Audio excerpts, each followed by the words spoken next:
Olá a todos, vamos começar então mais uma aula sobre zoonoses, desta unidade curricular a sepsis e infecção grave, desta vez sobre dengue.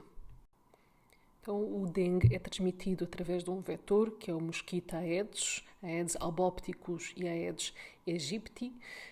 Estes mosquitos têm que estar infectados com o vírus da dengue.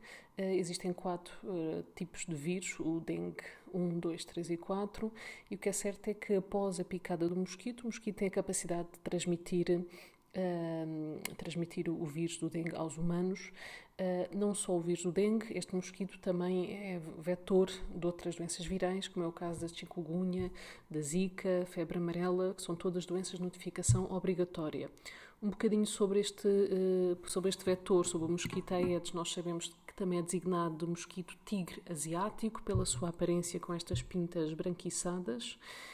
Estes mosquitos são originários das florestas tropicais do Sudeste Asiático e o que é certo é que nos últimos 50 anos têm sido disseminados em vários países do mundo, nomeadamente pela Europa, e inclusive existe em Portugal. O mosquito tem um alcance de voo limitado, no máximo 200 metros, pelo que a sua dispersão para o continente europeu ocorre essencialmente através do transporte passivo do mosquito em mercadorias, em aviões, em contentores, falando-se muito do transporte de pneus usados e de plantas ser responsável pela sua introdução na Europa. Sabemos também que a sua instalação e o facto de conseguirem sobreviver no nosso país tem sido favorecida pelas alterações climáticas, nomeadamente com o aumento global das temperaturas. É atualmente considerada uma das espécies de mosquitos mais invasoras e nos últimos 50 anos foi capaz de colonizar áreas tropicais e temperadas de todos os continentes, excepto a Antártida. Relativamente então ao dengue, sabemos que é uma doença febril causada por uma infecção do vírus da dengue, que é um do género flavivírus, existindo 4 serotipos, 1, 2, 3 e 4. Já falámos sobre a sua transmissão através deste vetor, do mosquito Aedes. Sabemos que este é um vetor que vive em áreas urbanas e alimenta-se durante o dia, portanto o mosquito acaba por ser infectado quando pica pessoas que estão infectadas pela dengue e depois transmite através da picada a pessoas saudáveis. Existindo 4 serotipos, a pessoa pode ser infectada por qualquer um dos 4 serotipos. Sabemos que existe uma proteção cruzada que é transitória entre os 4 serotipos, mas que à medida que o tempo passa, estamos a falar de meses, essa proteção diminui. E, portanto, o que nós sabemos é que indivíduos que vivem numa área endémica de dengue, em que todos os tipos de dengue, os 4 serotipos estão circulantes, correm risco de infecção por qualquer um dos serotipos. O que sabemos é que, após ser infectado por um dos serotipos, nos meses seguintes tem alguma proteção, mas que vai diminuindo ao longo do tempo. Sabemos também que existem 3 fases de apresentação da doença, uma fase febril, uma fase crítica, que nem sempre ocorre, uma fase de recuperação. Iremos falar destas fases mais à frente. O que é importante ressalvar é que a infecção por dengue pode ocorrer em crianças ou em adultos. Geralmente em crianças são assintomáticas ou mais ligeiras. No adulto também pode ser assintomático, mas geralmente tem tendência para ter uma apresentação mais significativa. O período de incubação do vírus varia entre 3 a 14 dias e os sintomas desenvolvem-se 4 a 7 dias após a picada do mosquito infectado. Relativamente ao nosso país, existem algumas orientações da DGS muito recentes, de julho de 2024, sobre a dengue. O assunto desta norma, desta orientação que eu vos apresento, é essencialmente uma intervenção para a prevenção e o controle do mosquito invasor, ou seja, tentar minimizar a presença do mosquito do género Aedes em Portugal. Nesta fase nós estamos com o nível de risco 1, amarelo, ou seja, existe a presença do mosquito invasor, mas a ausência de casos autóctones da doença. E relativamente à presença de dengue em Portugal, o primeiro outbreak na Europa É curioso que teve a ver com a Madeira, que a Ilha da Madeira.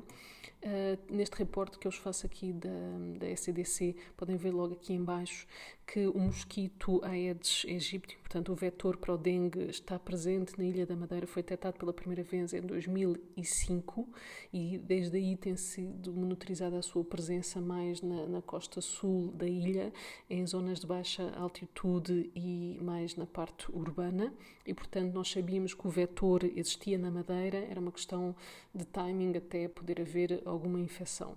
E na verdade está aqui relatado um outbreak que ocorreu entre 2012 e 2013, portanto de setembro de 2012 a março de 2013 na Madeira, e que é descrito como o primeiro caso de transmissão mantida de dengue dentro da União Europeia desde 1920. O que nós sabemos é que no total foram infectados na Madeira com o vírus dengue 1, 1080 casos confirmados, mas no total foram 2.168 casos prováveis. Não foram relatados casos graves, nem houve óbitos. E o que é certo é que muitos das pessoas foram infectadas por o dengue acabaram por só ter o diagnóstico feito no seu país de origem, porque eram turistas que estavam na Madeira e quando viajaram então para os seus países de origem, aí é que foi feito o diagnóstico. Como vimos anteriormente, há um certo período de incubação do vírus. Como exemplo, temos que 23 casos foram diagnosticados no Reino Unido, 19 na Alemanha, na Finlândia 7, França 3 e por aí, e podem ver aí a distribuição dos vários casos. O outbreak teve a sua localização no Funchal e em áreas vizinhas, nomeadamente Câmara de Lobos, São Martinho e Caniço. E em relação ao estudo de como é que foi introduzido o dengue na Madeira, pensa-se que o mais provável é que tenha sido através da América do Sul, Venezuela, Colômbia ou norte do Brasil. Este é um mapa onde mostra o ano de detecção da presença do mosquito Aedes aegypti na região autónoma da Madeira, de acordo com o município, e, portanto, podemos começar por verificar que o primeiro município foi mesmo no Funchal, onde foi detectado em 2005, depois Câmara de Lobos em 2006, Ribeira Brava em 2009, Santa Cruz 2010 e por aí adiante. Portanto, há uma introdução no Funchal e a partir daí o mosquito vai se distribuindo pela zona sul, pela costa sul da ilha. Portanto, vimos no slide anterior que em 2005 foi detectado o mosquito Aedes aegypti na região autónoma da Madeira e que se foi espalhando em toda a costa sul da região autónoma da Madeira. Entretanto, em 2012, 2013, tivemos um surto de dengue na Madeira.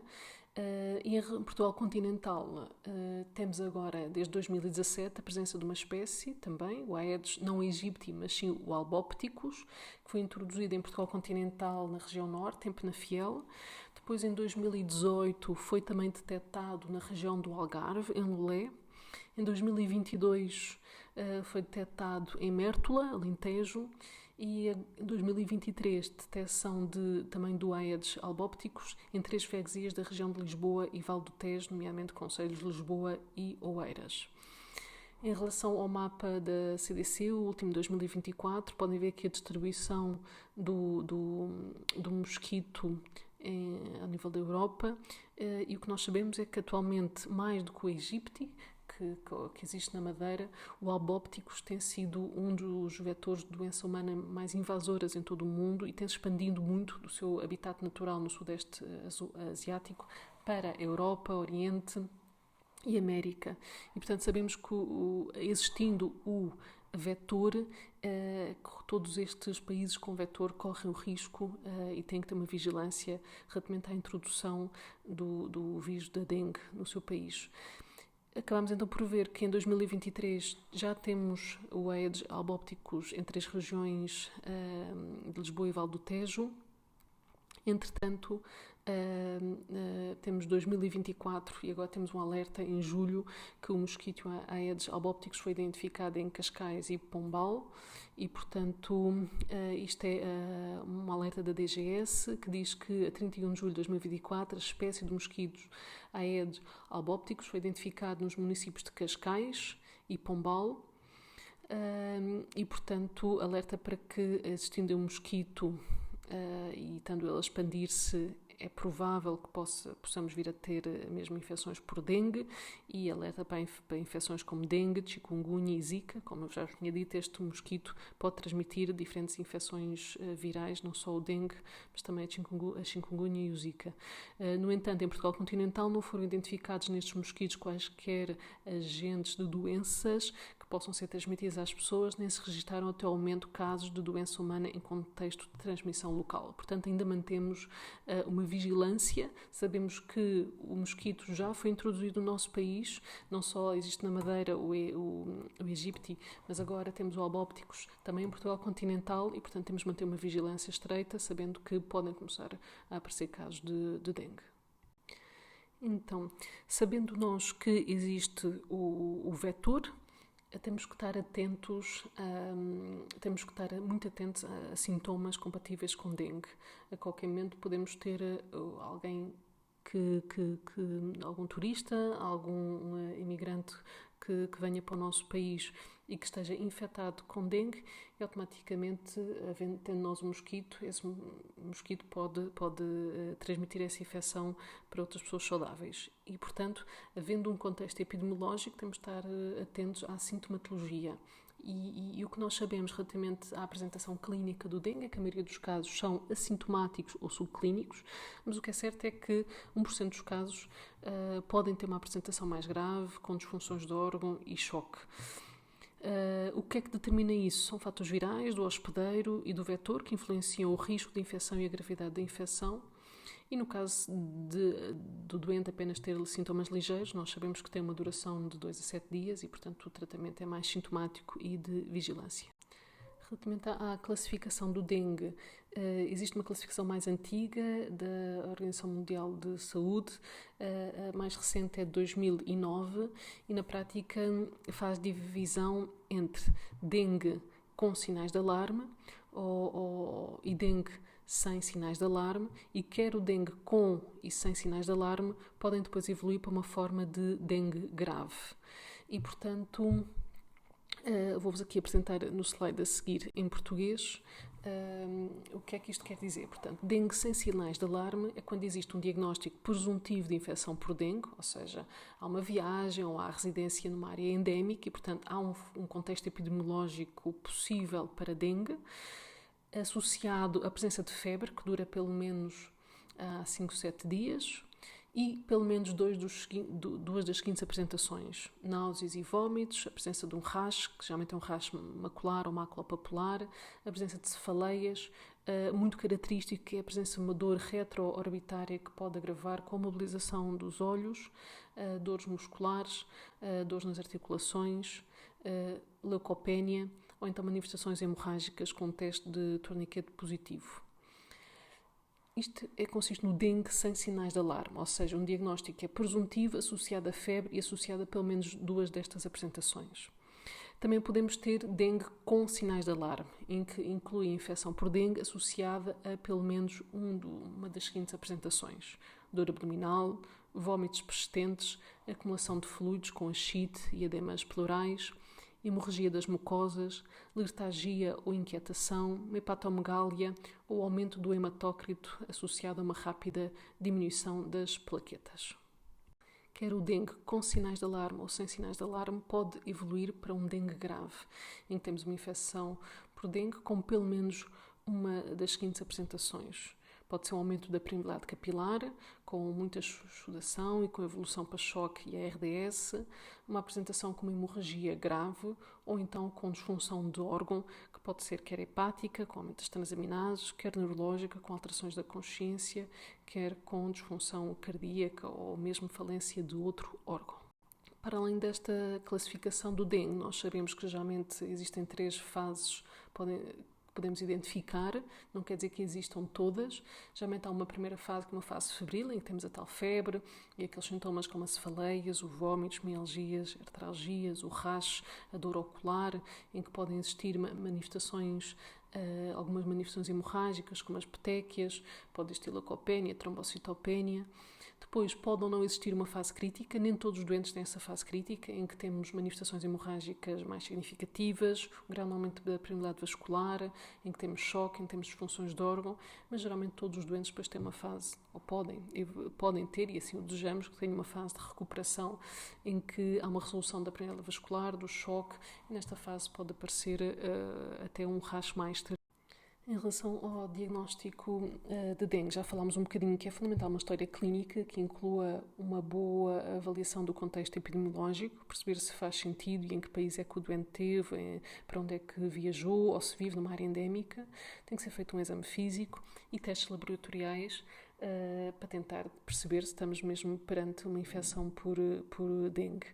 Dentro desses testes laboratoriais, eles dividem-se em métodos diretos e métodos indiretos.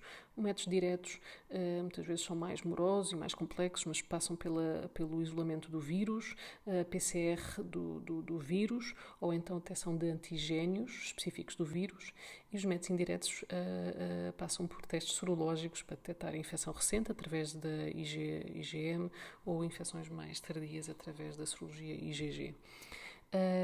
Para além disso, é também importante diagnóstico diferencial, porque estes resultados não são logo imediatos e, portanto, tem que se fazer diagnóstico diferencial com outras doenças, nomeadamente com outras doenças virais.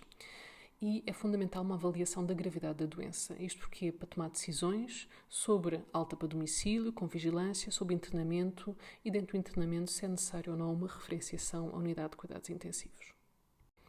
Ainda em relação aos métodos laboratoriais que nos ajudam muitas vezes a confirmar a infecção por dengue, temos que perceber que dentro dos métodos diretos ou indiretos os seus timings são diferentes e aí neste esquema temos uma apresentação de uma infecção primária e de uma infecção secundária por dengue, em que percebemos que as partículas virais e o genoma viral são os primeiros a ser detectados e depois há uma resposta imunitária em que vamos tendo a imunoglobulina M detectada, geralmente 4 dias após o início da doença, e um exame sorológico com IgG, que depois são mais tardiamente, ou seja, uma seroconversão que acaba por ser mais tardia, mas é importante conhecer estes timings e como é que se dá o clearance das partículas virais e a formação da resposta imunitária para conseguir perceber em que fase da infecção é que estamos e assim ajudar-nos a um melhor diagnóstico.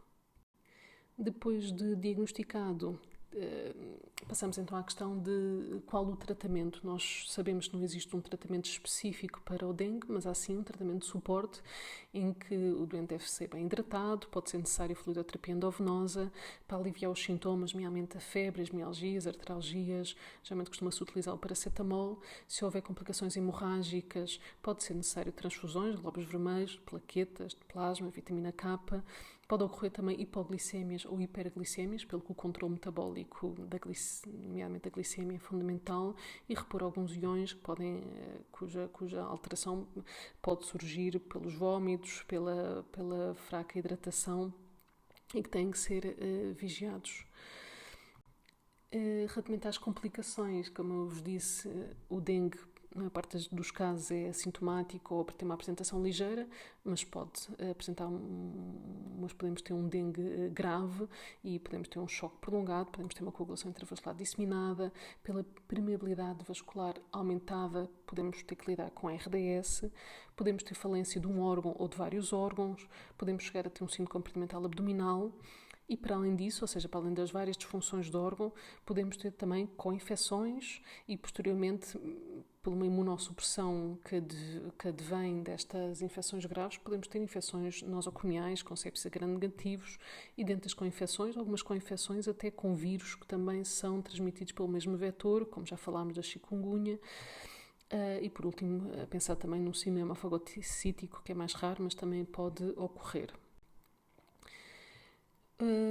Para além das medidas que nós temos de suporte, pensar sempre que antes de suportar o doente, o que nós queremos é que o doente não seja infectado e, portanto, temos que prevenir infecções.